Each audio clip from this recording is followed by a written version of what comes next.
Sky, if I can come back to you, if we assume that having resilience, building resilience isn't innate, how do you go about building and developing this as a trait? So I think that there's two ways to look at this. I think that there is a certain amount of your personality, your characteristics, you know, that actually do allow you to become more resilient. So if you're a naturally optimistic person and you are somebody who is more, you know, you don't give up, you know, and there are people who are born that way. You know, I think that that naturally puts you ahead of the curve in the group, in the sense that, you know, you will naturally, when you do face difficult and challenging situations, that you will be able to find ways to draw within yourself and to be able to overcome.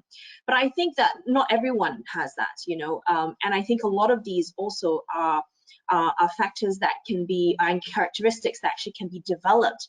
But usually it's, from my perspective at least, working with young people, it's good to do it the younger that you are. So a lot of your personality and your characteristics are also molded when you are young, when you are a kid.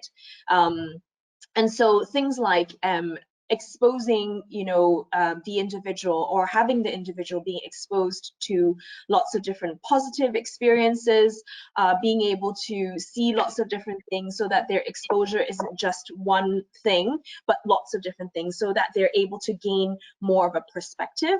That's one very good way to do it.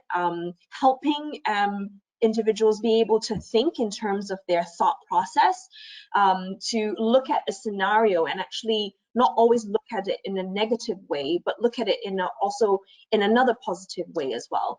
And so being very intentional about the thought process of any kind of scenario that comes with you.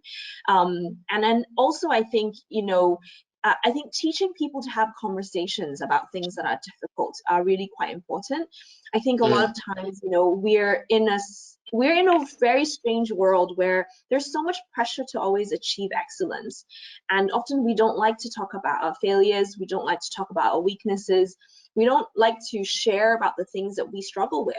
And I think, you know, if we're able to teach individuals to, one, safely be able to communicate and share the things that they are worried about, but also teach others to listen to how other people are processing the things that they are worrying about, and have that two-way communication, I think it overall can help individuals be able to be more resilient. And when we talk about individuals, I think it's not just one person being resilient, but then it ends up being a community being more resilient as well, because it means that we are helping not just an individual on their own to build that, but that we're helping a group of people who are able to then do that. This is the approach that we do with a lot of young people.